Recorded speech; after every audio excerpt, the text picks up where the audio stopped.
Hey YouTube. Someone asked me about my opinion about homeschooling for children with ASD, and it's a complicated subject because school is a lot of things for normal children, and there are a lot of factors that go into why school is not necessarily a good environment for children with ASD. But in this video, I'm going to try to boil it down and make it a lot simpler than it actually is, because honestly, explaining it in depth would take hours, as well as involve a lot of clarifications of what might otherwise sound like generalizations. So be aware that when I generalize in this video, it is a generalization, and I know that, and I know that it doesn't apply to every child with ASD. For a normal child, school is a combination of learning different subjects and learning how to be social in different environments and between age groups and towards other children, towards adults, towards authority figures. It's a lot of complicated social rules to learn, but for a normal child, this works in most cases. For a child with ASD, it's a lot more difficult, and learning social rules can take a lot longer because we have a difficult time applying one rule to a slightly different situation. You could say that we actually have a hard time learning how to generalize because it basically goes against the way we think. So why is school not necessarily a good environment for a child with ASD? Well, we have sensory sensitivities, and each child has, and each person with ASD has different sensory sensitivities, and they can be almost anything, but we have them. Another thing that we have is that we're usually very attentive to detail. And those two things combined, the attention to detail and sensory sensitivities, makes every single environment that we're in a lot more stressful than it would be for a normal person. So what this means is that we have to focus our energy and use it wisely because it's used up by all the details that are going on around us and all the things that we notice all the time. There's a brilliant explanation for how our brains work in this regard by Tony Attwood. And basically what it says is to think of the brain as a meadow, and each part of the brain with each its purpose is a shrub or a flower or a tree. And in a normal social brain, the social part of the brain will be a tree that sort of overshadows everything else in this meadow. And so everything else is sort of shrubs and flowers and tiny little weeds. But in the autistic brain, this huge social tree isn't a tree at all. It's, in fact, sort of a bush, maybe a very small bush, maybe just a flower, which means that everything else is allowed to grow. What this means is that an autistic brain is going to use a lot more processing power, noticing and interpreting sensory input than it is going to be using on the social input. And this is what I mean when I say that every environment that we're in is so much more stressful.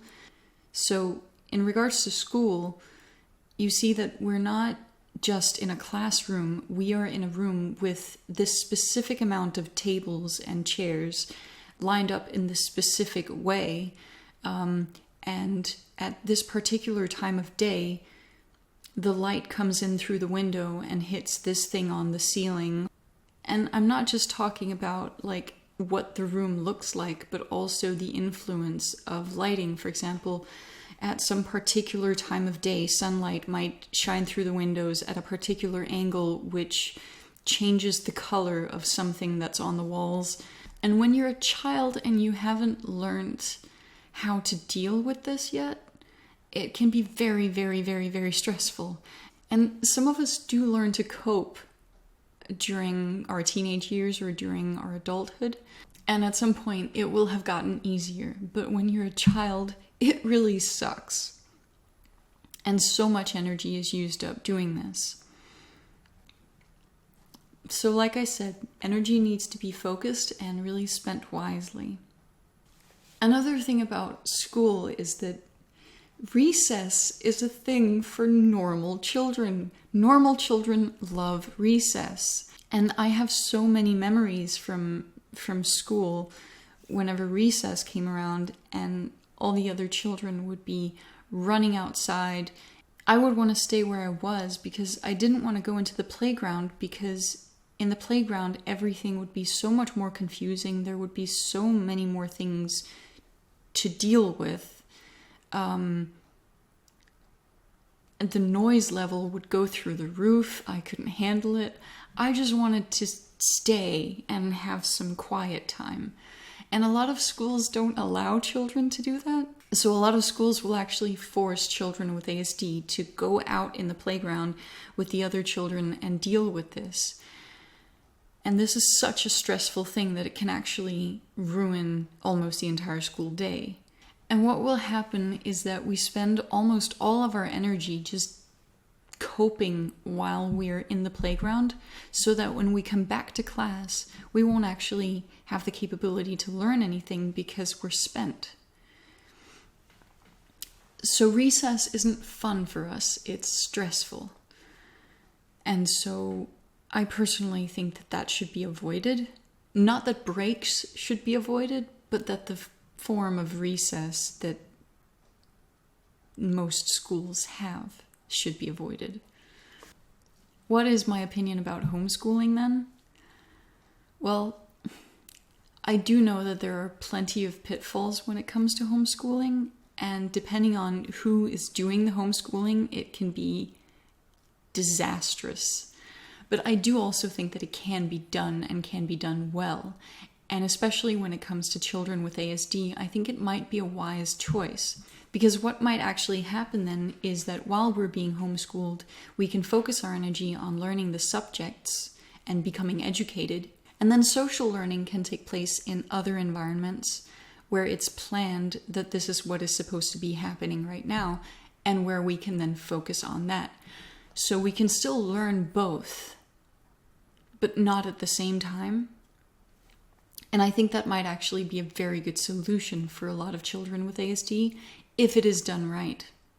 And I want to just clarify that I really do think that social learning is as important as an education, because social learning is what teaches us how to survive in the neurotypical normal world of all these really social people.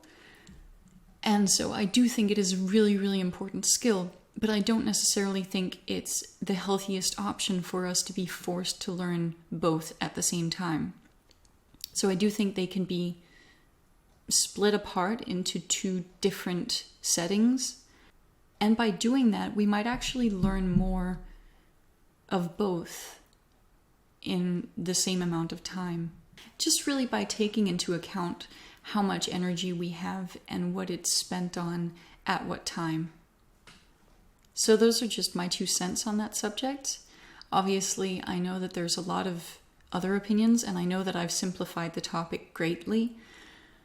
But as just an opinion from one person, I hope that if you're a parent of a child with ASD, this might make you think about how you put your child through school and how you might be able to talk to the child's school about relieving some of the stress during the school day, or really any other ideas that you might have gotten from this.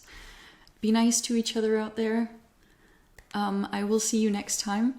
I hope you liked this video. If you do, please like, comment, and or subscribe. And you can check me out on Facebook, Twitter, and Instagram. I will put the links down below. And until next time, keep swimming.